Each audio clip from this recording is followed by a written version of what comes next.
আসসালামু আলাইকুম প্রিয় শিক্ষার্থীরা। Discovery versus invention. ডিসকভারি আমরা কিন্তু একটা চ্যানেল দেখি, বিয়ার গ্রিলস, ওটা প্রডিউস করা। আবার তাছাড়াও আরও অনেকেই আছে, তো অনেকেই তাকে বেশিরভাগ চিনে আর কি।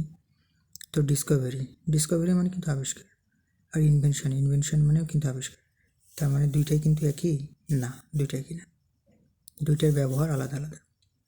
দেখি নিচে কীরকম ব্যবহার আছে। ডিসকভারি, পৃথিবীতে কোনো কিছু আগে থেকেই আছে তো খুঁজে বের করা, তার নাম হচ্ছে ডিসকভারি।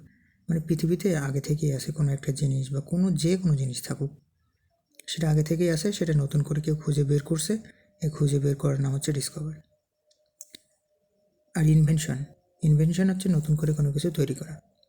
যে কোনো কিছুই তৈরি করা হোক না কেন, এই যে ফোন, এই যে কলম হোক না খাতা, যা কিছুই হোক না কেন, নতুন করে যেটা সৃষ্টি করা হয়েছে বা নতুন করে যেটা তৈরি করা হয়েছে, সেটা হচ্ছে ইনভেনশন।